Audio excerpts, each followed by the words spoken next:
तो अब स्टार्ट करते हैं गाइस डेरिवेटिव। अब डेरिवेटिव को यहाँ बुक से पढ़ने से पहले कुछ एग्जांपल देके समझाता हूँ, बड़े ध्यान से लिखना। वैसे पता नहीं मेरे को ऐसा क्यों लग रहा है कि मैंने कहीं डेरिवेटिव वाला एग्जांपल आपको दिया है किसी चैप्टर में, और लेकिन चलो कोई बात नहीं, क्योंकि अभी टॉपिक यहाँ पे डेरिवेटिव है तो इसको यहाँ पे डिटेल में बात कर लेते हैं। देखो पहले डेरिवेटिव लिखो, क्या होता है डेरिवेटिव, लिखो derivative is an instrument, derivative is an instrument which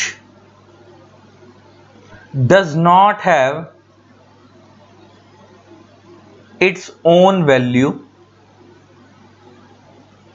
जिसकी खुद की कोई वैल्यू नहीं है, but derive its value from some underlying asset।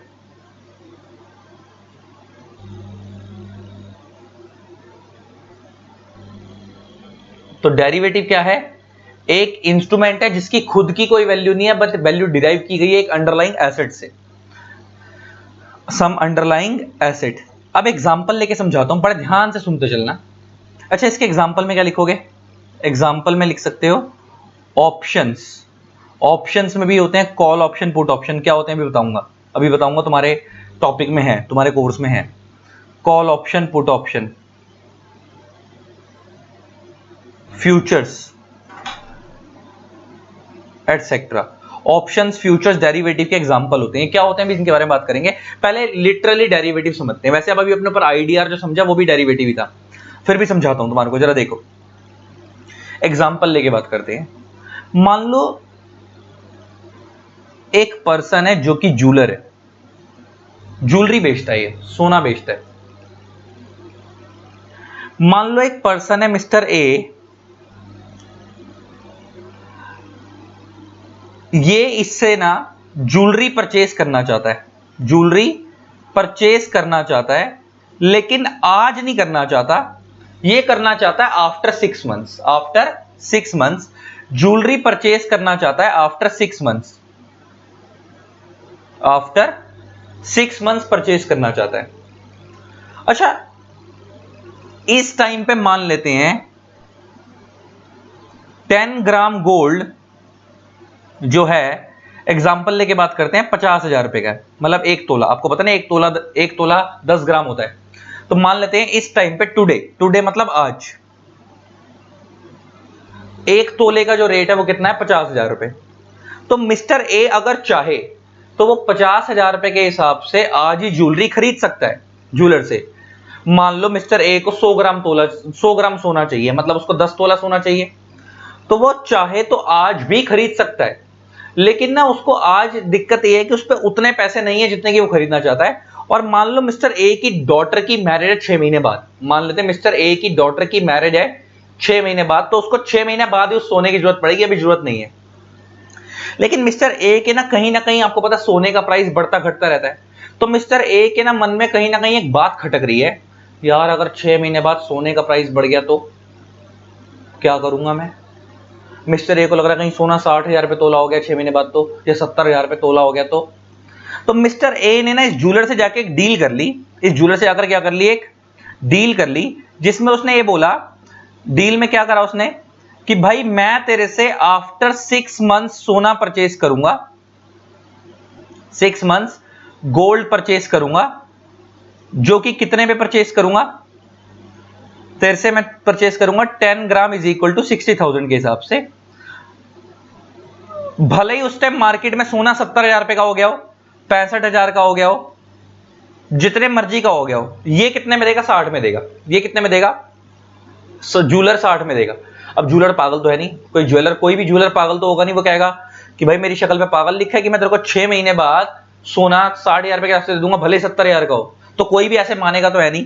तो मिस्टर ए क्या करता है, उसको 5,000 रुपए पकड़ा देता है as a option premium, as a 5,000 रुपए उसको देता है, डिपॉजिट कराता है एज अ ऑप्शन प्रीमियम। इस अमाउंट को हम बोलेंगे यहां पे ऑप्शन प्रीमियम। ऑप्शन प्रीमियम का मतलब यहां पे ये है कि यहां पे जिसने ए ने ज्वेलर को 5,000 रुपए दिए, ये 5,000 रुपए एडजस्ट नहीं होंगे, एडवांस नहीं है, ये कोई एडवांस नहीं है, ये 5,000 रुपए उस ज्वेलर का रिस्क लेने की फीस है। 5,000 रुपये उस ज्वेलर का रिस्क लेने की फीस है यार। ज्वेलर कोई पागल तो है नहीं।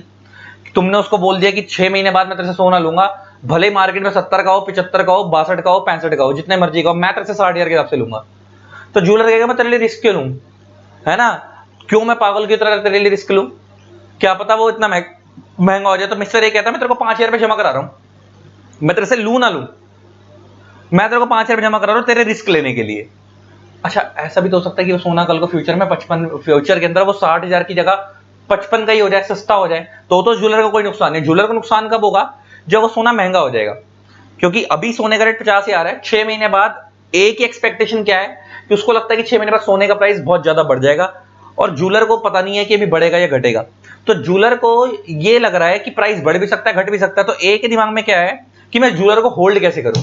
तो ए ने उस ज्वेलर को 5,000 रुपये पकड़ा दिए, और ये 5,000 रुपये एडवांस मनी नहीं है, ये 5,000 रुपये इसलिए पकड़ाए हैं कि ज्वेलर रिस्क ले रहा है। ज्वेलर क्या ले रहा है, रिस्क ले रहा है कि भाई मैं इसके लिए सोना रोकूंगा और 60,000 के आपसे दूंगा। मान लो कल को, अच्छा, इस जिस प्राइस पे डील डन हुई है, इस प्राइस को हम बोलते हैं एक्सरसाइज प्राइस। इस प्राइस को हम इस टेक्निकल भाषा में क्या बोलते हैं, एक्सरसाइज प्राइस। कि मैं जो अपना राइट एक्सरसाइज करूंगा, मेरा राइट है ना सोना मैं उससे 6 महीने बाद खरीदूंगा, तो कितने में एक्सरसाइज करूंगा, 60,000 पे एक्सरसाइज करूंगा, 60,000 में वो सोना खरीदूंगा।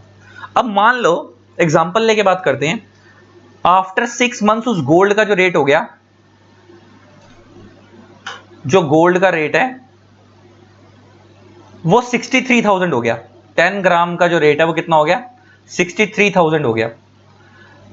मगर 63 का मतलब ये है कि मिस्टर ए जो है, अगर वो मार्केट से खरीदेगा तो उसको 63 पे करने पड़ेंगे, लेकिन अगर वो ज्वेलर से खरीदेगा, इस वाले से जिसने उसने एग्रीमेंट करा है, वो ज्वेलर इसको कितने में देगा, 60,000 में देगा। वो ज्वेलर इसको कितने में देगा, 60 में, क्योंकि डील डन हुई है। तो इसका मतलब वो 63 63 अलग से देगा। तो बच्चा कहता है तो 5,000 हमने एक्स्ट्रा पे करें, वो 5 माइनस नहीं होंगे। मैं पहले ही बोल रहा हूं वो 5 माइनस नहीं होंगे, 5 एडवांस मनी नहीं है, इस ज्वेलर के रिस्क लेने के लिए उसकी फीस है 5,000 पे। ये नॉन एडजस्टेबल होती है, नॉन रिफंडेबल होती है।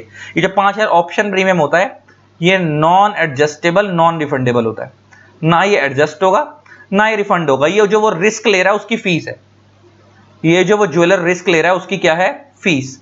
तो हमारे एग्जांपल में जो ज्वेलर है वो कौन है, सेलर, एंड ये जो मिस्टर ए है वो हमारे एग्जांपल में कौन है, बायर। ये सेलर हो गया, वो बायर हो गया, है ना। अब आगे देखो, अब इस केस में क्या होगा, तीन सिचुएशन बनेंगी, तीन सिचुएशन बनेगी। एक है market price is greater than exercise price, case 1। Case 2 हो सकता है market price is equal to exercise price, and case 3 हो सकता है market price is less than exercise price. Exercise price कौन सा प्राइस है, जिस पे हमने डील डन करी है कि मैं इतने में चीज खरीदूंगा, और वो हमारे एग्जांपल पे कितना है, 60,000 पे। मार्केट प्राइस 6 महीने बाद क्या होगा, वो बढ़ घट जाएगा। अच्छा एक बात बताओ, मान लो फ्यूचर में मैंने इससे क्या डील करी है, ए ने ज्वेलर से क्या डील करी है कि फ्यूचर में 6 महीने बाद सोने का रेट जो मर्जी हो मैं तेरे से 60,000 में खरीदूंगा। मान लो फ्यूचर में मार्केट प्राइस गोल्ड का आफ्टर 6 मंथ्स 63,000 की जगह 58,000 हो जाए, 58,000 हो जाए। इसका मतलब ये वाली कैटेगरी हो गई, मार्केट प्राइस कम है एक्सरसाइज प्राइस से, मार्केट प्राइस 58 है, एक्सरसाइज प्राइस 60 है। इसका मतलब मैं अगर उसी ज्वेलर पे जाऊंगा तो मेरे को 60 में खरीदना पड़ेगा। अगर मैं किसी और ज्वेलर से खरीदूंगा मार्केट में किसी से भी, तो 58 का रेट चल रहा है, मेरे को 58 के आपसे मिलेगा, तो मैं इस पे जाऊंगा किसी और से लूंगा। तो बच्चा कहता है ये क्या समझदारी है सर, ये क्या समझदारी है कि अगर प्राइस बढ़ जाएगा तो आप इससे लोगे क्योंकि ये सस्ते में दे देगा। अगर मान लो सोने का रेट फ्यूचर में 65,000 हो गया, तो मैं किसी और पे जाके मार्केट में लूंगा तो मेरे को 65 का मिलेगा, लेकिन मैंने जिस ज्वेलर से एग्रीमेंट करा मैं अगर इसी से जाके लूंगा तो 60 में मिलेगा, तो मैं इसी पे चला जाऊंगा क्योंकि मेरे को सस्ता मिल रहा है। लेकिन अगर मान लो फ्यूचर में ज्वेलरी का रेट 55,000 हो गया, 65 की जगह 55 हो गया, तो मैं अगर मार्केट में लूंगा तो मेरे को 55 का मिलेगा, और ज्वेलर पे 60 का मिलेगा, तो मैं ज्वेलर पे क्यों लूंगा, इस वाले जिससे एग्रीमेंट करा मैं मार्केट से लूंगा। तो बच्चा कहता है पागल है, ये अपना नुकसान कराएगा। बेटा वो पागल नहीं है, वो ये 5,000 रुपये उसने लिए ही क्यों है, रिस्क के लिए। उसको उसकी फीस मिल गई ना, हमने अपने आप को सिक्योर करना था कि भाई मार्केट में बढ़ेगा तो मैं तेरे से लूंगा, और उसके लिए मैंने उसको 5,000 रुपये फीस दिए, नहीं एडजस्टेबल फीस थोड़ी, ये तो उसकी, ये तो कोई एडजस्ट थोड़ी होंगे, मैंने 5,000 रुपये एडवांस थोड़ी दिए तो उसको कि एडजस्ट हो जाएंगे फ्यूचर में, ये तो उसकी फीस है कि वो मेरे लिए रिस्क ले रहा है। तो अब मैंने उसको अपना अपना रिस्क लेने के लिए उसको फीस दे दी ना, बात खत्म। अब मेरी मर्जी कि मैं फ्यूचर में अपना राइट एक्सरसाइज करूं ना करूं। अगर मेरे को फ्यूचर में उससे चीज सस्ती मिलेगी तो मैं लूंगा, अगर फ्यूचर मार्केट से सस्ती चीज उससे ज्यादा मिल रही होगी तो मैं मार्केट से लूंगा। इसमें ज्वेलर का तो कोई नुकसान ही नहीं हुआ, ज्वेलर को तो उसके 5,000 रुपए मिल गए ना रिस्क लेने के बाद, खत्म, तो उसकी वो फीस थी। तो इसका मतलब 3 कैटेगरी बनती हैं अगर फ्यूचर में मार्केट प्राइस एक्सरसाइज प्राइस से ज्यादा हो जाए। तो एग्जांपल लेके बात करते हैं, मान लो एक्सरसाइज प्राइस हमारे एग्जांपल में क्या है 60,000 रुपए, और मार्केट में वो चीज मिल रही है कितने की 64,000 की, एग्जांपल लेके बात कर रहे हैं। तो मार्केट प्राइस एक्सरसाइज प्राइस से ज्यादा है, तो ऐसे केस में अब आप लोग क्या करोगे, आप अपना ऑप्शन एक्सरसाइज करोगे। एक्सरसाइज करने का मतलब, ऑप्शन का मतलब यहाँ पे राइट, आप अपना राइट एक्सरसाइज करोगे। राइट एक्सरसाइज करने का मतलब क्या है, आप वो चीज ज्वेलर से जाके खरीदोगे, क्योंकि वहां पे आपको कितने की मिलेगी 60 में मिलेगी, लेकिन अगर आप मार्केट से खरीदोगे तो आपको कितने की मिलेगी 64 की। तो बेटर है आप उसी ज्वेलर से खरीदो जिससे आपने एग्रीमेंट करा है। अच्छा, फ्यूचर में अगर market price is equal to exercise price हो जाए, मतलब मार्केट में भी वो चीज 60,000 की है और आपने एक्सरसाइज प्राइस भी डन कितने का करा था 60,000 का, तो अब आपकी चॉइस है, आपको मार्केट से लेना मार्केट से ले लो, उसी से लेना उसी से ले लो, आपके यहाँ पे चॉइस हो जाती है। इसको ना हम वैसे ना प्रैक्टिकल लाइफ में ऑप्शन लैप्स बोलते हैं, इसको भी हम, चॉइस होती है वैसे तो, लेकिन हम इसको भी हम ऑप्शन लैप्स बोलते हैं। लैप्स क्यों बोलते हैं कि बेसिकली हम जरूरी थोड़ी अब इसी से लेंगे, अब तो हम किसी से भी ले सकते हैं, अब मैं बाउंड थोड़ी हूं, जब 60,000 की चीजें 60 में मिल रही है किसी से भी ले लूं। मैंने एक्सरसाइज प्राइस भी 60 डन करा था, मार्केट प्राइस भी 60 डन करा था, लेकिन मेरे को अब चीज 60 में मिल रही है तो मैं अपने नियर बाय स्टोर से ले लूंगा, मैं उसी के पास क्यों जाऊंगा जिस ज्वेलर से मैंने एग्रीमेंट करा था। तीसरी कैटेगरी है मार्केट प्राइस हो गया 56,000 और एक्सरसाइज प्राइस हो गया 60,000। तो यहां पे भी ऑप्शन क्या होगा, लैप्स। ऑप्शन लैप्स का मतलब क्या, मेरा राइट लैप्स हो जाएगा। अब मैं उससे थोड़ी लूंगा जिससे मैंने एग्रीमेंट करा है, क्योंकि उसके पास जाऊंगा तो मेरे को 60 में लेना पड़ेगा, और मैं मार्केट से अगर जनरली किसी से ले लूंगा तो मेरे को 56 में मिल जाएगा, तो मैं उसके पास क्यों जाऊंगा, मैं जनरली मार्केट में जो भी मेरे को दे रहा होगा मैं उससे ले लूंगा। बात समझ आ गई। तो यहाँ पे भी ऑप्शन क्या होगा, लैप्स। तो 3 केस बनते हैं, मार्केट प्राइस अगर एक्सरसाइज प्राइस से ज्यादा होगा तभी मैं अपना राइट एक्सरसाइज करूंगा। अच्छा, इसमें भी अगर आप मेरे को नेट गेन देखो, अगर आप मेरा नेट गेन देखो तो नेट गेन कितना ही बन रहा है, तुम एग्जांपल लेके बात करो। अगर तुम देखो, मेरे को मजा पता है कब आएगा मेरा नेट गेन कितना होगा, अगर तुम ये यहाँ पे मिस्टर एग्जांपल, हमारे एग्जांपल में कौन है वो मिस्टर ए के पॉइंट ऑफ व्यू से अगर आप देखो तो मिस्टर ए उस जूलर को ऑलरेडी 5,000 रुपए पे कर चुका है ऑप्शन प्रीमियम के। मिस्टर ए उस जूलर को ऑलरेडी 5,000 रुपए पे कर चुका है ऑप्शन प्रीमियम के, तो वो 5 उसके पास जा ही चुके हैं। अब मान लो, और एक्सरसाइज प्राइस कितना है, ये पहला केस है, केस 2 एक्सरसाइज प्राइस कितना है 60,000 रुपए।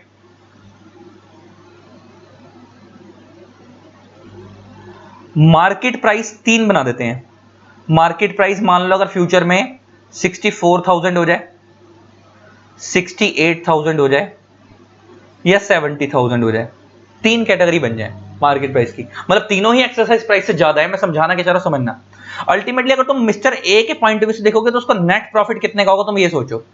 अच्छा, एक बात बताओ, नेट प्रॉफिट देखते हैं। मान लो फ्यूचर में इसका मतलब ये हो गया कि मार्केट प्राइस कितना है, एक्सरसाइज प्राइस से ज्यादा है। मान लो केस 1 बनाते हैं कि मार्केट प्राइस जो है वो एक्सरसाइज प्राइस से ज्यादा है। मार्केट प्राइस है 60,000, सही कितना है, सॉरी 64, केस 1 था ना 64। मार्केट प्राइस है 64,000 और एक्सरसाइज प्राइस है 60,000। तो क्या आप ऑप्शन एक्सरसाइज करोगे आप, यस, ऑप्शन एक्सरसाइज करोगे, यस, ऑप्शन एक्सरसाइज करोगे। क्यों करोगे, क्योंकि मार्केट में अगर आप वो चीज लोगे तो आपको 64 की मिलेगी और आप उसी के पास जिस ज्वेलर से आपने एग्रीमेंट करा था उससे 60 की मिलेगी, लेकिन आपको नेट गेन कितने का हुआ। अच्छा, यूं तो आपको दिख रहा है कि आपको 4,000 का फायदा हो गया कि आप मार्केट से लोगे तो 64 का मिल रहा है और उसके पास से 60 का, लेकिन आप ऑलरेडी उसको 5,000 ऑप्शन प्रीमियम पे कर चुके, वो तो आपके अलग थे। तो अगर आप नेट गेन देखो तो आपको नेट गेन हुआ नहीं, आपको लॉस हुआ है। इसका मतलब 4,000 का आपको प्रॉफिट हुआ, बट 5,000 आपने ऑलरेडी प्रीमियम पे किया हुआ था उसको। तो अल्टीमेटली आपको देखा जाए तो जो नेट लॉस हुआ वो नेट लॉस हुआ, आपको 1,000 का फायदा नहीं हुआ। तो बच्चा कहता है तो नुकसान हो गया, नुकसान तो हो गया, लेकिन बेटा आप सोचो, आपने अपने आप को रिस्क बचाने के लिए तो काम करा था। अगर आप ये चीज अब मान लो 64 का हो गया, अब आप मार्केट से, अब आप इससे ना लो और किसी और से लेने चले जाओ, तो 5 टॉप ऑलरेडी पे कर चुके, वो तो 5 टॉप के बर्बाद आएंगे, वो तो खत्म हो चुके हैं। अब आप मार्केट से लोगे तो आप 64 में लोगे तो आप 4,000 और बर्बाद करोगे, तो तब तक आपको 9,000 का लॉस हो जाएगा। यहां तो आपके कम से कम 4,000 रिकवर हो रहे हैं, क्योंकि 5 आपने पे करे हुए थे उसको ऑलरेडी, और 4,000 रुपए का आपको क्या हो गया, सस्ता मिल रहा है मार्केट से। तो 5,000 माइनस 4,000 गए तो नेट लॉस आपको 1,000 का ही हुआ, सिर्फ देखा जाए तो गेन नहीं हुआ, देखा जाए तो लॉस हो गया 1,000 का नेट में अगर देखे तो यूं दिख रहा है कि हमें फायदा हो गया, लेकिन 5,000 आप ऑप्शन प्रीमियम पे कर चुके, वो तो नॉट रिफंडेबल भी नहीं होता, डिस्टेबल भी नहीं होता, वो आपने अपने आपको फ्यूचर में अपने रिस्क से बचने के लिए आपने वो उसको प्रीमियम दिया था। केस 2 देखते हैं, ये भी market price is equal to greater than exercise price वाला केस है, एक्सरसाइज प्राइस ही है, लेकिन इसमें जो सिचुएशन है वो क्या है, मार्केट प्राइस 68,000 है। तो इसका मतलब ये है कि मार्केट में अगर आप वो चीज लोगे तो आपको कितने की मिल रही है, 60 की, लेकिन आप उसी से जाकर लोगे तो आपको कितने की मिलेगी, सॉरी मार्केट में लोगे तो 68 की है और उसी से जाकर लोगे तो 60 की है। तो अब इस केस में देखो तो आपको नेट गेन कितना है, अगर आप देखोगे तो इसके अंदर से आपको दिख तो रहा है कि 8,000 का प्रॉफिट हुआ है, दिख तो रहा है आपको 8,000 का प्रॉफिट है, लेकिन इसमें से माइनस क्या करोगे, 5,000 का ऑप्शन प्रीमियम जो आप ऑलरेडी पे कर चुके हो, ऑप्शन प्रीमियम जो आप ऑलरेडी पे कर चुके हो, क्योंकि वो तो आपको वापस नहीं मिलेगा, वो तो आपने उसकी फीस दी थी, वो तो आपकी जेब से गए हैं ना, तो इसका मतलब आप 5 गए तो इसका मतलब आपको नेट गेन कितने का हो गया, 3,000 का नेट गेन हो गया, नेट गेन हो गया। केस 4, केस 3 70,000,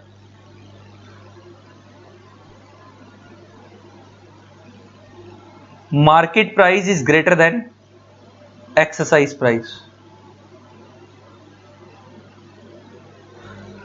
और मार्केट प्राइस हम लिख देते हैं यहां पे, मान लो 70,000 और एक्सरसाइज प्राइस कितना, 60,000।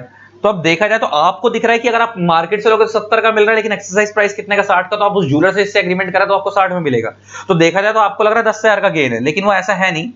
जो 10,000 का प्रॉफिट है, आपको इस 10,000 के प्रॉफिट में से माइनस कर दो जो आपने 5,000 पे ऑप्शन प्रीमियम पहले से पे कर रखा है,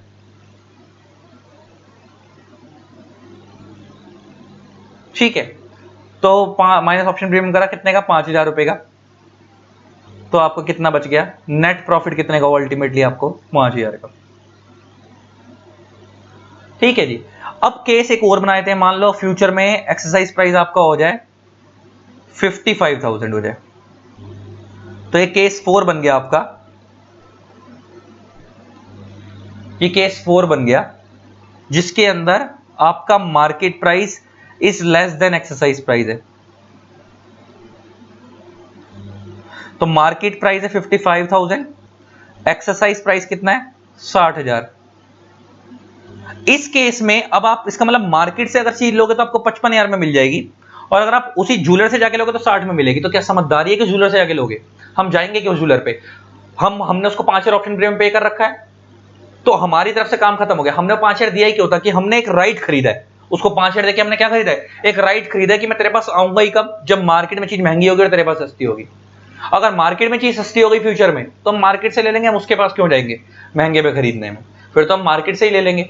तो उस केस के अंदर मार्केट से ही ले लेंगे, तो इसका मतलब वो 5,000 जो मैंने दिए थे अपने राइट खरीदने के लिए तो दिए थे, तो उसको बुरा भी नहीं लगेगा, मैं नहीं गया उसके पास, तो मैंने उसको उसके 5,000 दे दिए ना, उसको तो बिना कुछ करे 5,000 मिल गए रिस्क लेने के। अच्छा, तो अब मार्केट में 55,000 का है, तो अब समझदारी क्या है, 5 तो तुम उस सेलर को ऑलरेडी पे कर चुके हो, अगर तुम उस सेलर के पास जाके 60,000 पे करोगे, 60,000 लोगे, मार्केट में 55 का मिल रहा था, तो अब 5,000 को और नुकसान करा बैठोगे कि एक तो 5 आप सेलर से महंगा लोगे, प्लस 5 आप उसे ऑलरेडी पे कर चुके हो। तो बेटर तरीका क्या है कि वो 5 तो जो जा चुके हैं वो जा चुके हैं, लेकिन आप 55,000 आप ऑलरेडी मार्केट से कहीं और से ले लो। तो अगर आप देखो, तो अगर आप मान लो, तो इसका मतलब इस केस में हम यहाँ ऑप्शन लैप्स होगा, ऑप्शन लैप्स होगा का मतलब क्या है कि मैं अब उस ज्वेलर से जाकर नहीं खरीदूंगा, मैं मार्केट से परचेज करूंगा। तो मैंने मान लो मैंने मिस्टर ए ने मार्केट से परचेज करा, कितने का, 55,000 का, ₹55,000 का। तो आपको लग रहा है कि आपने 5,000 सस्ता ले लिया, लेकिन आप 55,000 इसमें ये प्लस अगर आप देखो तो इसमें आपने ऑप्शन प्रीमियम ऑलरेडी 5,000 का पे करा हुआ था उसको, अब यहां तो प्लस करोगे ना, जब 5,000 दे चुके हो, तो आपने वो 5,000 का ऑप्शन प्रीमियम ऑलरेडी पे करा, तो आपको वो कितने का पड़ गया, वो सोना 60,000 का पड़ गया। लेकिन अगर आप उसी ज्वेलर से जाके 60 का लेते तो आपको 65 का पड़ जाता, क्यों पड़ जाता, क्योंकि 5 आपने ऑप्शन प्रीमियम ऑलरेडी पे करा हो, तो आप उससे क्यों लोगे जाके, मार्केट में सस्ता मिल रहा है, और 5 आपके ऑलरेडी गए में, वो तो गए में, वो तो वापस मिलने नहीं। तो देखा जाए तो आपको नेट प्रॉफिट कुछ नहीं हो, यहाँ पे नुकसान ही हो रहा है, लेकिन आपने अपने आपको रिस्क से बचाने के लिए करा है। अब क्यों जरूरी थोड़ी कि हमेशा नुकसान होगा, अब ऐसी सिचुएशन बन गई तो आपको नेट प्रॉफिट भी हो सकता है, ऐसी सिचुएशन बन गई तो नेट प्रॉफिट भी हो सकता है ना, नेट गेन। ऐसी सिचुएशन हो गई तो नो प्रॉफिट नो लॉस वाली सिचुएशन भी आ सकती है, जैसे यहाँ पे तो 1,000 का लॉस हो रहा है, तो कुछ भी हो सकता है, डिपेंड करता है केस टू केस। तो मतलब आपका ये डिपेंड करता है कि आपके परसेप्शन क्या है और आपकी थिंकिंग क्या है कि फ्यूचर में चीज क्या जाएगी। इसी चीज को हम बोलते हैं कॉल ऑप्शन। इसी चीज को हम क्या बोलते हैं? Call option. तो इसका वाला ऑप्शन जो होते हैं ना, अब पहले हम इसको इसको मैं इसी चीज को पहले तो मैं डेरिवेटिव समझाता हूं। मैंने बताया डेरिवेटिव का पार्ट होता है ऑप्शन। तो अब डेरिवेटिव समझ लो क्या होता है। अब मैं तुम्हें अगर एक एग्जांपल में समझाऊं तो यहाँ पे तीन चीज होगी। जो आपने एग्जांपल समझा, ये जो आपने एग्जांपल समझा, इस एग्जांपल के अंदर ये जो ए और बी के बीच में एग्रीमेंट हुआ है, ये जो ए एंड बी के बीच में, ए और बी कह रहा हूं, सॉरी, ए और जूलर, यहां पे जूलर का मैंने कोई नाम नहीं लिखा ना, ए और जूलर के बीच में जो एग्रीमेंट हुआ है, ये जो एग्रीमेंट है, ये एग्रीमेंट ही क्या है? डेरिवेटिव। इस एग्रीमेंट को हम क्या बोलेंगे? डेरिवेटिव। क्या ये डेरिवेटिव क्यों है? क्या इस एग्रीमेंट की खुद की कोई औकात है? नहीं।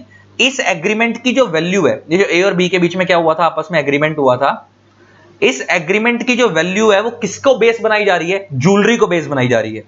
तो इसका मतलब इस एग्रीमेंट का खुद की कोई औकात नहीं है। इस एग्रीमेंट की जो वैल्यू निकल रही है वो ज्वेलरी से, कि फ्यूचर में ज्वेलरी का प्राइस बढ़ेगा या घटेगा, उसके ऊपर इस एग्रीमेंट की सारी चीजें डिपेंड करती हैं कि हमने जो एग्रीमेंट करा है उस ज्वेलरी को बेस बनाकर करा है।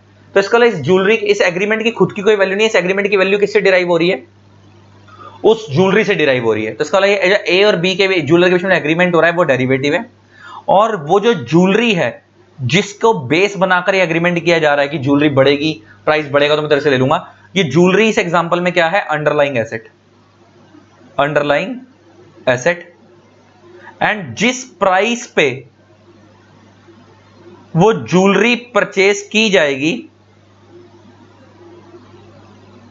ज्वेलरी परचेज की जाएगी फ्रॉम द ज्वेलर,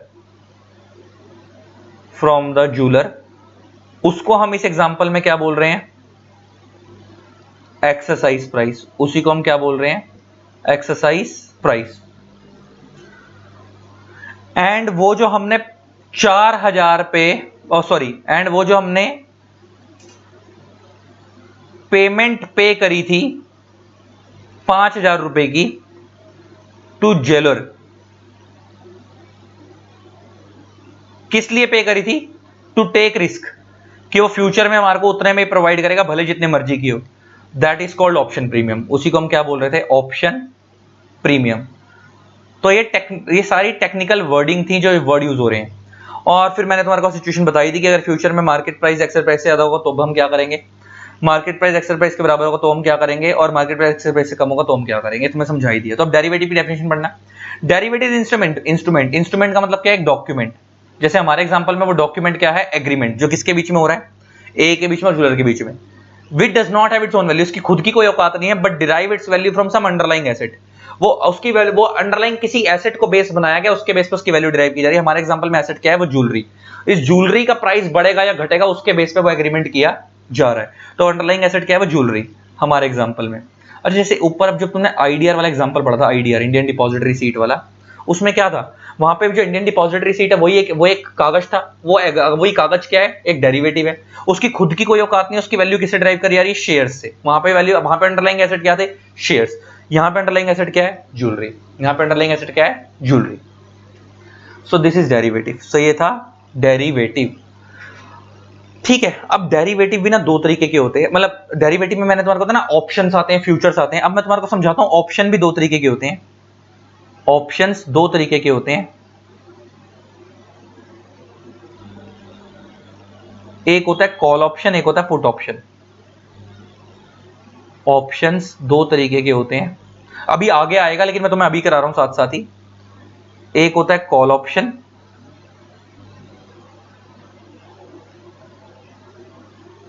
और एक होता है पुट ऑप्शन।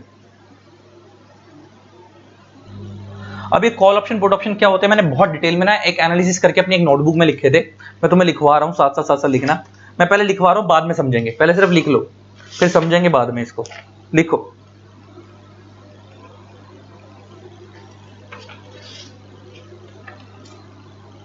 अच्छा, पहले ना इसको भी लिखने से पहले ऐसे लिखो।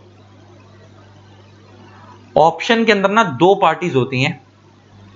एक होता है बायर इन ऑप्शन,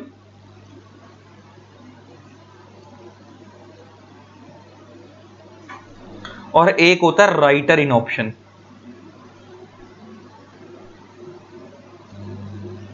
एक होता है बायर इन ऑप्शन, एक होता है राइटर इन ऑप्शन। अभी सिर्फ लिखवा रहा हूं, समझाऊंगा अभी क्या होता है ये, अभी समझाऊंगा। अभी हम पढ़ रहे हैं डेरिवेटिव के अंदर ऑप्शंस फ्यूचर्स आते हैं, तुमने कभी नाम सुना होगा, तो ऑप्शन समझा रहा हूं क्या होता है। एक बायर इन ऑप्शन, एक राइटर इन ऑप्शन। यहां पे बायर का मतलब खरीदार नहीं है, यहां पे बायर का मतलब क्या लिखो, बायर इन ऑप्शन लिखो। In this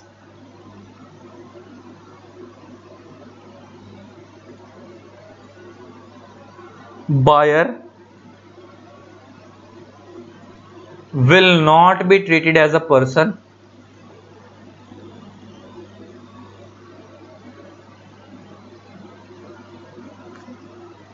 as a person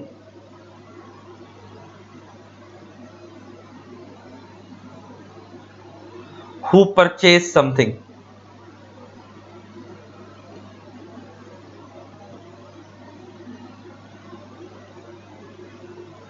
Here buyer means right,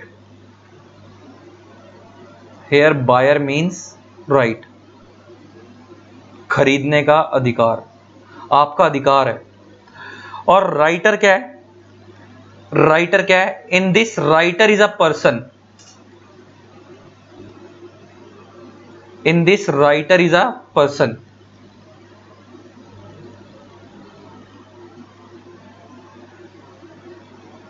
is a person who is always under obligation, who is always under obligation। अच्छा, ऑब्लिगेशन का मतलब क्या होता है, ड्यूटी। अब समझो, जैसे अभी तुमने ऊपर वाला एग्जांपल दिया, देखा ऊपर वाला जूलर वाला एग्जांपल, तो हमारे एग्जांपल में अगर आप देखोगे ना, मैं कह सकता हूं कि मिस्टर ए ने ऑप्शन के लिए, मिस्टर ए ने ज्वेलरी खरीदने के लिए एक राइट लिया था, किससे, ज्वेलर से, कि भाई मैं तेरे को 5,000 रुपए एडवांस जमा करा रहा हूं, तेरा ऑप्शन प्रीमियम, फ्यूचर में अगर उस ज्वेलरी का प्राइस बढ़ता है, फ्यूचर में अगर उस ज्वेलरी का प्राइस बढ़ता है, तो मैं तेरे से वो ज्वेलरी लूंगा और तेरे को देनी पड़ेगी सस्ते दामों पे। अगर फ्यूचर में उसका मार्केट प्राइस ज्यादा होता है, तो मैं तेरे से एक्सरसाइज प्राइस पे खरीदूंगा। मतलब मैं कह सकता हूं कि मेरा वो राइट है, मेरा वो राइट है। और सेलर की ऑब्लिगेशन है कि उसको देना ही पड़ेगा। क्यों देना पड़ेगा, क्योंकि उसने 5,000 रुपए हमसे एडवांस लिए हैं। किस बात के एडवांस लिए, रिस्क लेने के लिए तो एडवांस लिए। मैंने उसको 5,000 दिए क्यों, वो एडवांस जो मैंने उसको 5,000 दिए हैं, क्या वो एडजस्ट थोड़ी होने तो उस फीस में। फ्यूचर में ज्वेलरी जो भी होगी मैं तो उसी रेट पे लूंगा, उसके पैसे अलग से दूंगा मैं उसको। वो 5,000 तो मैंने उसको रिस्क लेने के लिए पैसे दिए कि अगर मार्केट में महंगी हो गई तो मैं तेरे से सस्ते में खरीदूंगा, इसके लिए तेरे को 5,000 दे रहा हूं। तो इसका मतलब वहां पे मेरा राइट है, सेलर का कोई राइट नहीं है। इसका मतलब फ्यूचर में अगर वो चीज मार्केट में महंगी होती है और मैं सेलर के पास जाऊंगा, तो सेलर को 60 में ही देनी पड़ेगी मेरे को। वो ये नहीं बोल सकता मैं नहीं दे रहा। सेलर की तो ऑब्लिगेशन है, इसको देना ही पड़ेगा। लेकिन मेरा राइट है, अब वो मेरी मर्जी है कि मैं राइट एक्सरसाइज करूं या ना करूं। अगर वो फ्यूचर में उसका मार्केट प्राइस ज्यादा होगा, एक्सरसाइज प्राइस कम होगा, तो मैं मार्केट से क्यों खरीदूंगा, मैं सेलर से खरीदूंगा, जिस ज्वेलर से जिससे मैंने एग्रीमेंट करा है। इसका मतलब वहां मैं अपना राइट एक्सरसाइज कर रहा हूं। लेकिन अगर फ्यूचर में मार्केट प्राइस सस्ता हो गया और एक्सरसाइज प्राइस महंगा है, तो मैं सेलर के, उस ज्वेलर के पास जाके क्यों खरीदूंगा, मैं तो मार्केट में किसी से भी ले लूंगा। इसका मतलब वहां मेरे को, मैं बाउंड नहीं हूं कि मैं उसी से लूंगा, मैं किसी से भी ले सकता हूं। इसका मतलब जिसका राइट होता है वो कभी बाउंड नहीं होता, वो उसको जब उसका फायदा लगेगा वो तभी लेगा, वरना नहीं लेगा। लेकिन जो राइटर है, जो सेलर है, अगर उसने ऑप्शन प्रीमियम ले लिया तो उसकी ऑब्लिगेशन है, उसकी ड्यूटी है, उसको तो जब भी हम लेने जाएंगे तो उसको देना पड़ेगा उतने प्राइस पे जितने भी डील हुई है। तो मैं कह सकता हूं कि हमारे एग्जाम्पल में, जो हमने ऊपर जूलर वाला एग्जांपल दिया था, मिस्टर ए जो था वो बायर था, है ना, उस क्योंकि इसके पास क्या था, राइट। और ये जो सेलर था, इस सेलर को हम यहां पे बोल रहे हैं राइटर। ये जो जूलर था वो राइटर था, क्योंकि इसकी यहां पे क्या थी, ऑब्लिगेशन, कि इसको तो देना ही देना है, इसको तो हमारे को सस्ते में देना ही पड़ेगा जितने में डील हुई है। डन। तो इसकी तो ऑब्लिगेशन है, मैं जब लेने जाऊंगा उसको तब देना पड़ेगा उतने प्राइस पे जितने में डील हुई है। लेकिन मेरे पास राइट है कि मैं जाऊं अपना राइट एक्सरसाइज करूं या ना करूं। और मैंने उस राइट के खरीदने के लिए मैंने क्या दिया था, 5,000 रुपए दिए थे उसको, जो कि मेरी उस ज्वेलरी की वैल्यू में जस्ट तो होने नहीं थे, वो तो एक्स्ट्रा दिए थे मैंने उसको रिस्क लेने के लिए। राइट का मतलब ही क्या होता है, जहां पे आप बाउंड नहीं हो। लेकिन ऑब्लिगेशन वाला होता है जहां पे आपकी ड्यूटी आप बाउंड हो, आपको वो करना ही पड़ेगा। बात समझ आ रही है। तो हमने समझा कि ऑप्शन के अंदर दो पार्टीज होती हैं, एक होता है बायर इन ऑप्शन, एक होता है राइटर इन ऑप्शन। अब जरा समझो, अब ऑप्शन दो तरीके के होते हैं। अच्छा, ऑप्शन का अपने आप में मतलब ही क्या होता है, राइट। अच्छा, आपका राइट है तो सामने वाले की क्या होगी, लाइबिलिटी। मैं कहता हूँ ना आपके पास ऑप्शन है, तो मतलब आपके पास राइट है कि आपको चीज लेनी लेनी।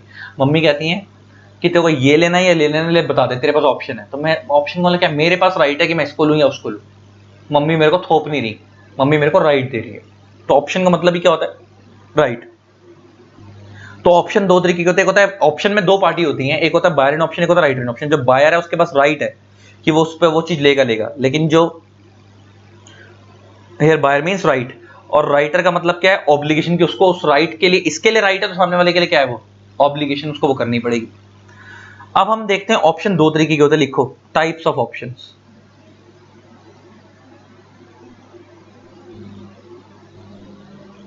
टाइप्स ऑफ ऑप्शंस लिखो।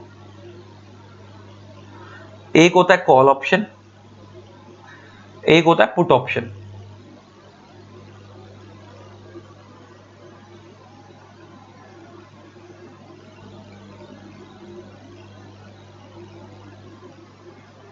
एक होता है put option.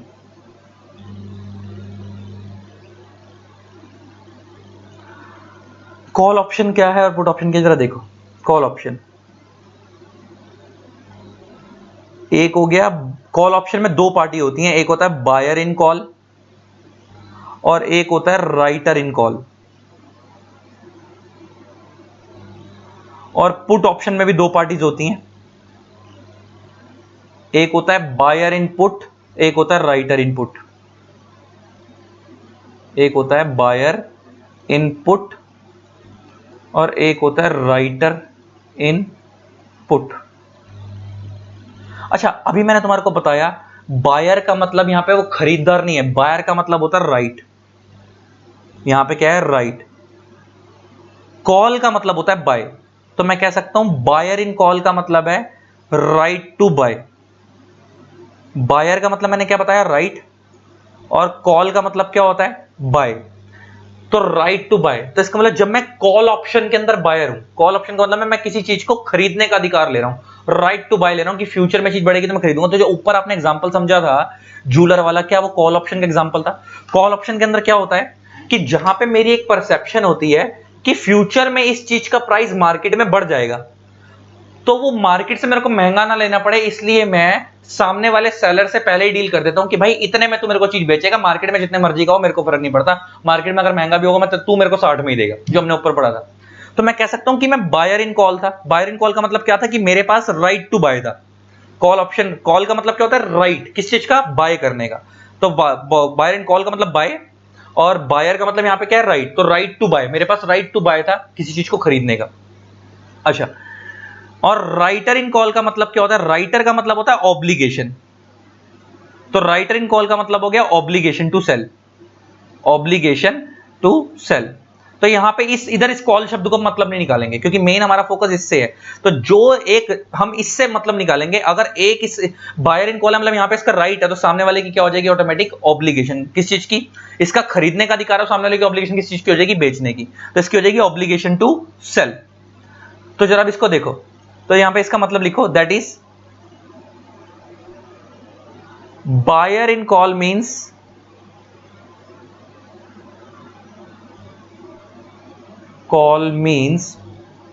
right to buy, right to buy। For example जो मैंने अभी ऊपर पढ़ा, आई वॉन्ट टू परचेज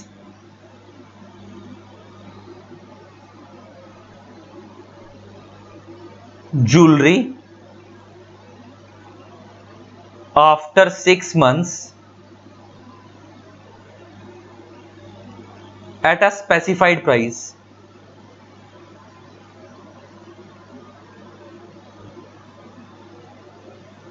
और वो स्पेसिफाइड प्राइस क्या है, दैट इज एक्सरसाइज प्राइस। तो इसका मतलब मैंने कॉल ऑप्शन, जब आज की डेट में जब आप स्टॉक मार्केट ट्रेडिंग करोगे ना, तो स्टॉक मार्केट ट्रेडिंग में आपको वहां पे ऑप्शन आता है कि आप कॉल बाय कर रहे हो या पुट बाय कर रहे हो। अभी पुट क्या होता है मैं तो समझाऊंगा, अभी तो हम कॉल के बारे में पढ़ रहे हैं। तो कॉल ऑप्शन में दो पार्टी होती है, एक होती है बायर इन कॉल, एक होता है राइटर इन कॉल।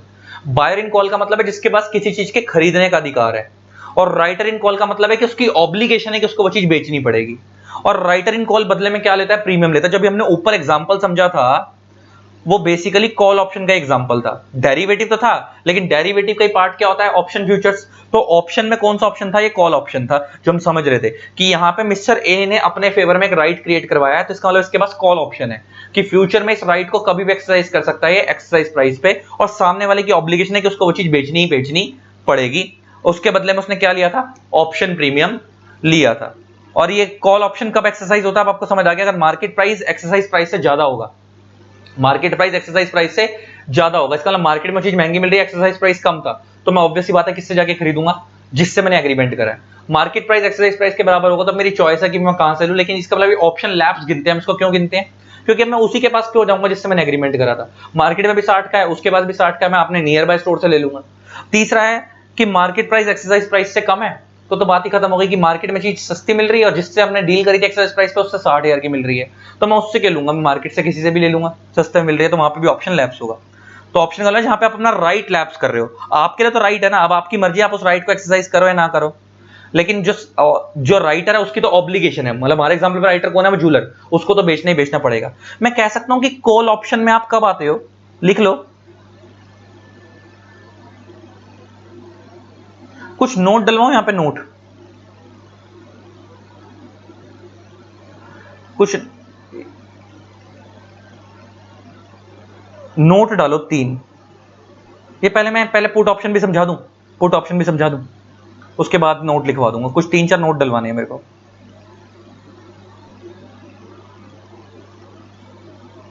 ये हमारा कॉल ऑप्शन खत्म हो गया। तो कॉल ऑप्शन का मतलब है राइट टू बाय, जहां पे हम किसी चीज को खरीदने का राइट खरीद रहे हैं। जैसे हमारे एग्जांपल में हमने ज्वेलरी खरीदने का राइट खरीदा था, तो उसे हम बोलते हैं कॉल ऑप्शन ले लिया मैंने कि मैं फ्यूचर में चीज, अच्छा इसका मतलब कॉल ऑप्शन में हमारी परसेप्शन क्या होती है कि फ्यूचर में हम कॉल ऑप्शन कब खरीदते होंगे, जब हमारे को ये लगता होगा कि फ्यूचर में चीज महंगी हो जाएगी, तो मार्केट से लेने से अच्छा है जिस बंदे से एग्रीमेंट करा उससे ले लो सस्ते दामों पे। तो हम कॉल ऑप्शन में तब जाते होंगे जब हमारी परसेप्शन क्या होती है कि मार्केट में उस चीज का फ्यूचर में प्राइस बढ़ेगा, तो हम कॉल ऑप्शन खरीदते होंगे। अब आते हैं पुट ऑप्शन पे। पुट ऑप्शन का मतलब क्या होता है, buyer in put, buyer in put. अच्छा बायर का मतलब क्या है, वही वापस अभी मैंने बताया, बायर का मतलब क्या होता है, राइट, मैंने बताया ना बायर का मतलब क्या होता है, राइट, अभी हमने पढ़ा राइट।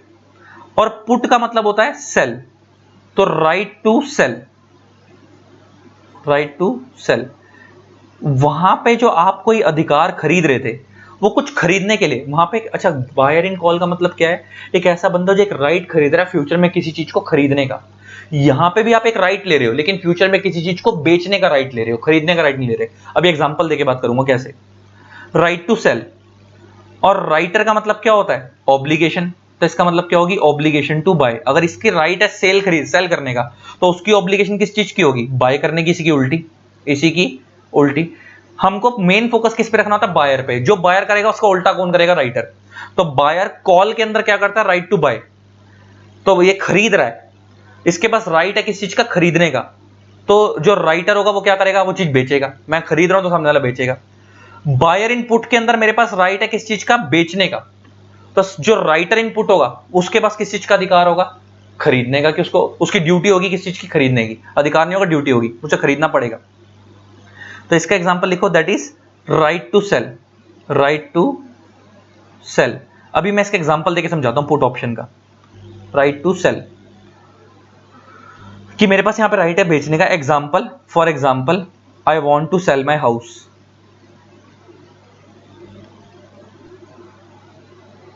my house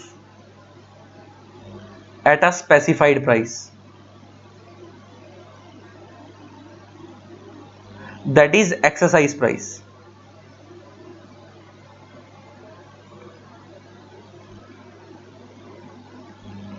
और यहां पे ऑब्लिगेशन टू बाय है, ये तुम्हारे को अब समझाता हूं कैसे, इसके एग्जांपल देखते हैं। पुट ऑप्शन का एग्जांपल समझते हैं।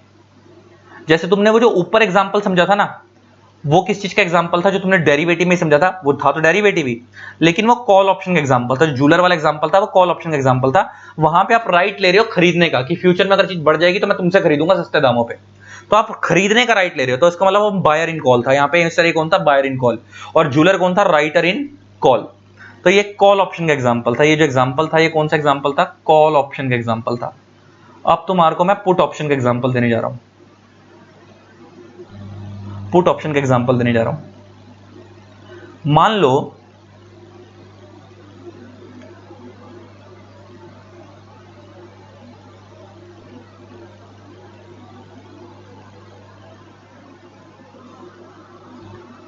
पुट ऑप्शन का एग्जाम्पल देने जा रहा हूं। मान लो एक पर्सन है मिस्टर ए, इसके पास एक हाउस है जिसकी टुडे जो वैल्यू है, जो आज इसकी वैल्यू है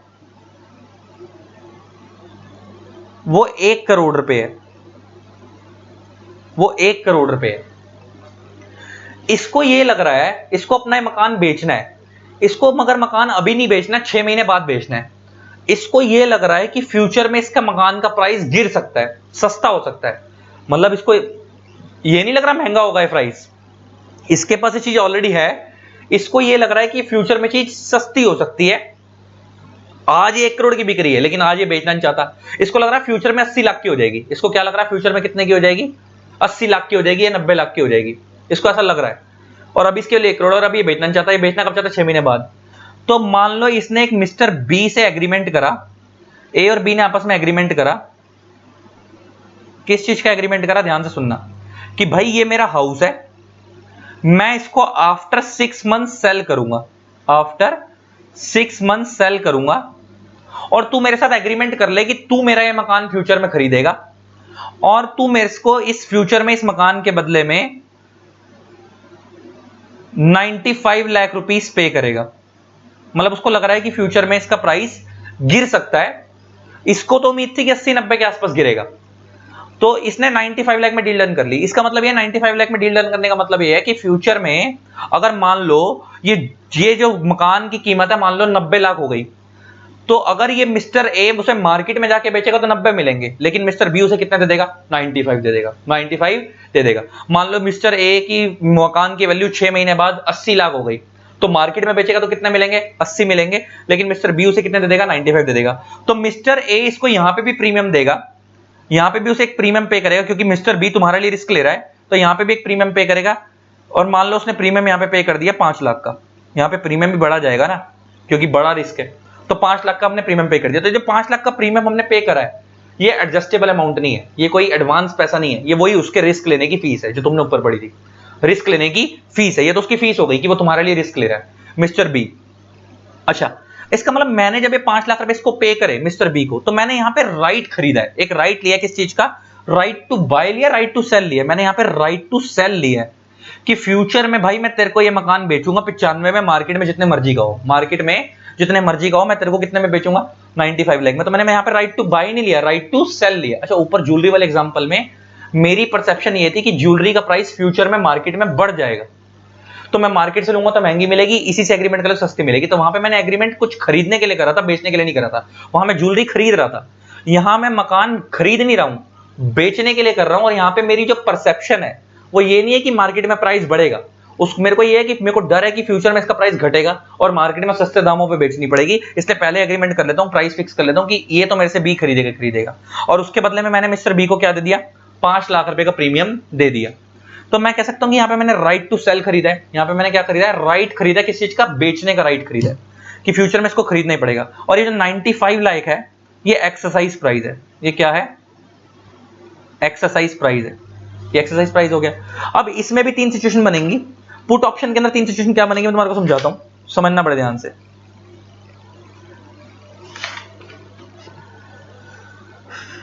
पुट ऑप्शन में क्या होगा, अब मान लो फ्यूचर में, इन फ्यूचर अगर market price is equal to exercise, is greater than exercise price हो जाता है, केस 1 वही वाला, केस 1 एक्सरसाइज प्राइस हो जाता है अगर मार्केट का प्राइस जो है वो एक्सरसाइज प्राइस से ज्यादा हो जाता है। अच्छा, मार्केट प्राइस एक्सरसाइज प्राइस से ज्यादा होने का मतलब क्या है, मान लो मार्केट प्राइस है 1 करोड़ और एक्सरसाइज प्राइस है 95 लाख जो हमारे एग्जांपल में था। इसका मतलब ये कि अगर मैं मार्केट में बेचूंगा तो मेरे को 1 करोड़ रुपए मिलेंगे, और मैं अगर उसी बी को बेचूंगा जिससे मैंने डील करी थी, तो बी को जो हम यहां पे मैंने डील करी थी, तो मेरे को इसको कितने में बेचना पड़ेगा मकान, 95 लाख में बेचना पड़ेगा। तो क्या यहाँ पे मैं अपना राइट एक्सरसाइज करूंगा? नहीं, यहाँ पे ऑप्शन लैप्स होगा। ये उल्टा हो गया ना, यहाँ पे ऑप्शन लैप्स होगा। अच्छा, ऊपर वाले में क्या था? ऊपर वाले केस में क्या था? अगर फ्यूचर में मार्केट प्राइस एक्सरसाइज प्राइस से ज्यादा होगा, जब हमने पढ़ा था उस वाले केस में, तो मैं ऑप्शन एक्सरसाइज कर रहा था। क्यों? क्योंकि वहां पे ये था कि मेरे को चीज खरीदनी थी।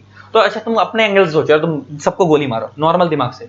जब तुम मार्केट में चीज खरीदने जाते हो तो तुम्हारा टारगेट ये होता है कि तुम्हें सबसे सस्ती मिले, और जब तुम मार्केट में कोई चीज बेचने आते हो तो तुम्हारा टारगेट होता है तुम्हारी सबसे महंगी बिके। यही टारगेट होता है ना। तो सेम यहाँ पे देखो, जब तुम कॉल ऑप्शन में थे तो तुम्हारा राइट था खरीदने का, राइट टू बाय था।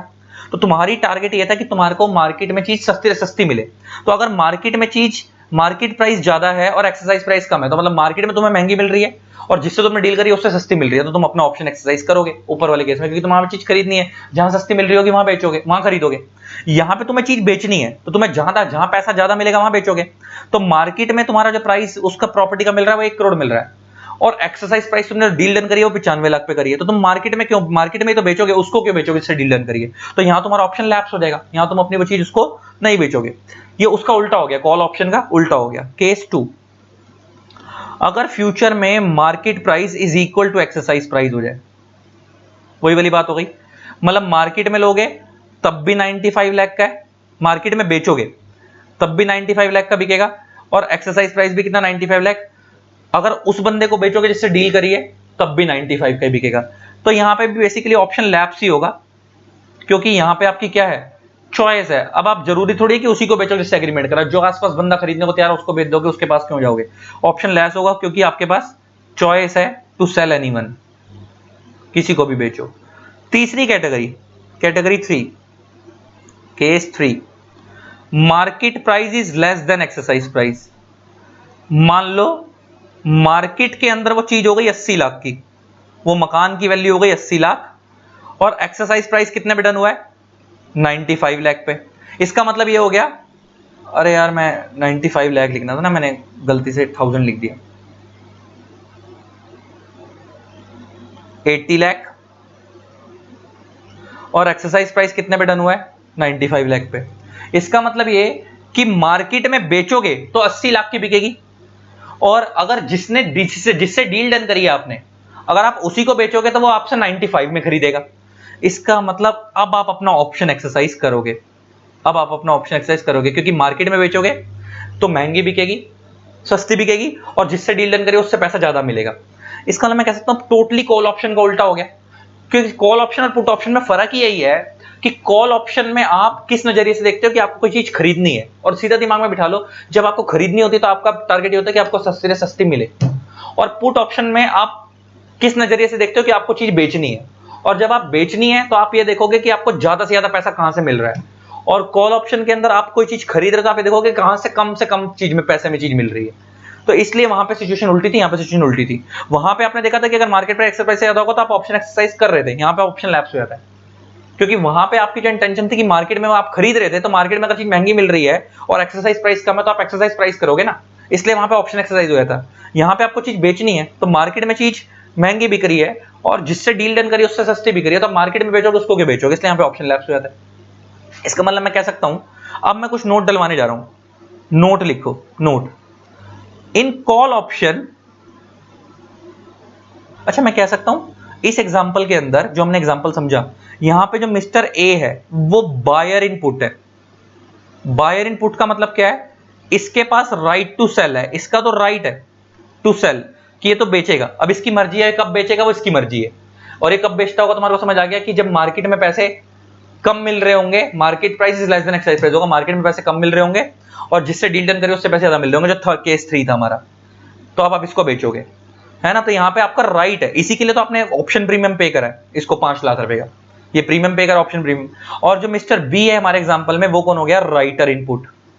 और राइटर इनपुट का मतलब क्या है, यहाँ पे ऑब्लिगेशन, किस चीज की ऑब्लिगेशन, उसके राइट टू सेल है, तो इसकी किस चीज की ऑब्लिगेशन हो जाएगी, बाय, इसको तो खरीदना ही पड़ेगा। इसका मतलब ये कि जब ये बेचना चाहेगा तब बी को लेना ही पड़ेगा, बी मुकर नहीं सकता, क्योंकि उसने उसके लिए क्या लिया, 5 लाख रुपए ऑप्शन प्रीमियम लिया। वो अलग बात है कि ए बेचने ही ना आए, इसको मार्केट में बेच दिया, अगर उसको मार्केट में पैसे ज्यादा मिल रहे हैं तो अलग बात है, लेकिन अगर उसे मार्केट में पैसे कम मिल रहे हैं और वो इसको बेचना आएगा तो उसको लेना पड़ेगा। तो लेते हैं कि राइटर जो होता है, भले ही वो कॉल में या पुट में, उसकी हमेशा ऑब्लिगेशन होती है अपोजिट वाले की। वहां पे देखो कॉल ऑप्शन के अंदर आपका राइट टू बाय होता है, तो राइटर की ऑब्लिगेशन बेचने की होती है। पुट ऑप्शन के अंदर आपका राइट टू सेल होता है, तो ऑब्लिगेशन राइटर की ऑब्लिगेशन खरीदने की होती है। आप बेचोगे तो वो खरीदेगा, और उसके लिए आप उसे क्या पे कर रहे हो, दोनों ही केस में ऑप्शन प्रीमियम। बस फर्क क्या, आप जरा नोट डालो, note in call option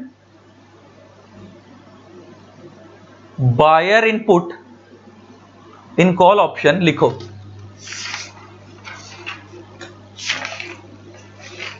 in call option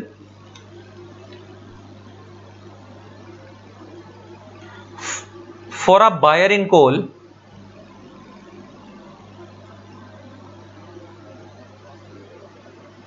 for a buyer in call,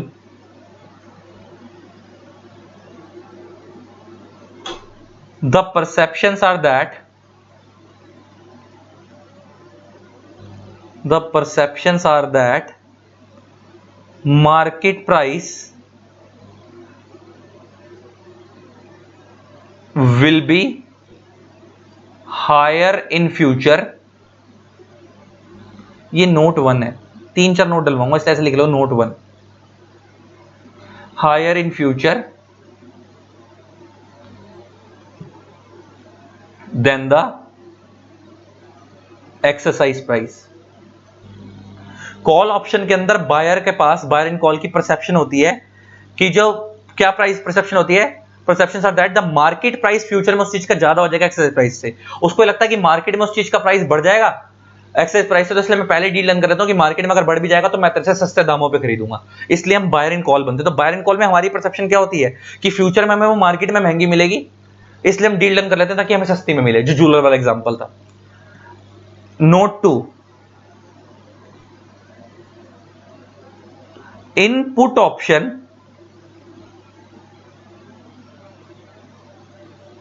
for a buyer input, buyer input, the perceptions are that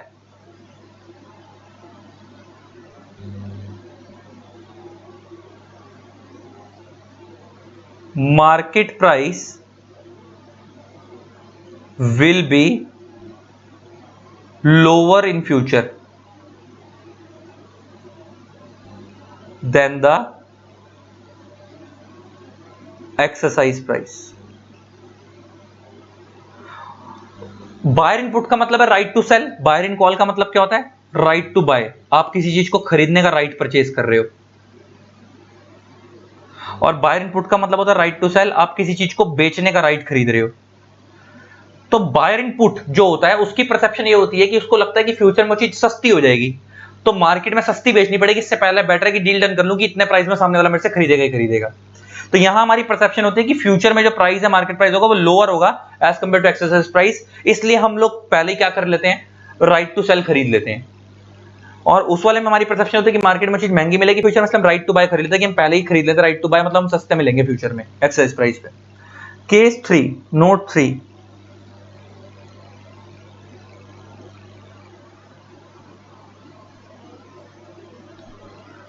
to get right in option,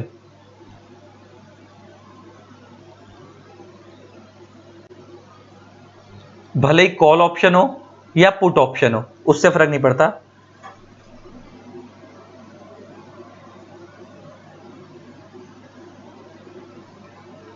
you have to पे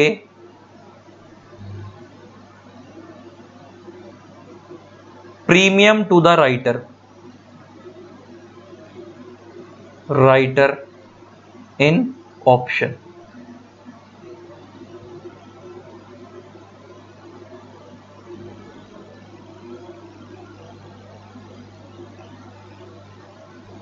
and this is non adjustable amount।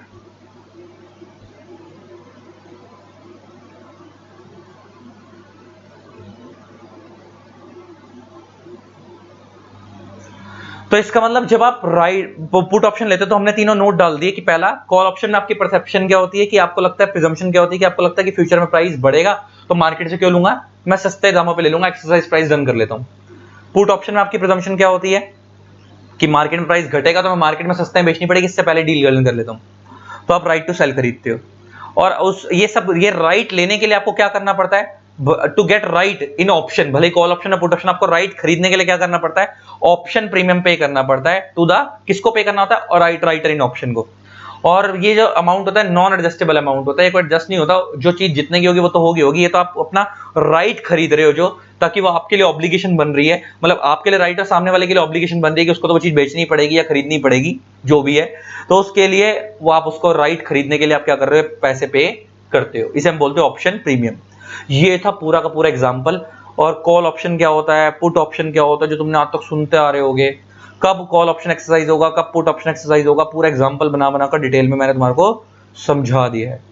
अब हम book से पढ़ेंगे, समझ आ जाएगा। देखो तुम्हारे को बुक से भी मैं कराऊंगा, ये देखो डेरिवेटिव क्या होता है अभी समझेंगे, फिर करेंसी डेरिवेटिव तो अभी बाद में बात करता हूँ, फ्यूचर्स क्या होता है भी आगे आएंगे। फिर नीचे की तरफ आओगे तो मैं दिखेगा ऑप्शंस, फिर ऑप्शन में देखो दिख रहा है कॉल ऑप्शन पुट ऑप्शन, है ना, तो इसका समझ आ रहा है तुम्हारे को। और अब ये क्या होता है तुम्हारे को मैंने वैसे समझा दिया, तुम्हारे मैट में तो बहुत कम डिटेल में थे, लेकिन मैंने तुम्हारे को बहुत डिटेल में करा दिया, ठीक है। अब बुक से पढ़ना स्टार्ट करेंगे, तुम्हारा बेस तो बनवा ही दिया मैंने।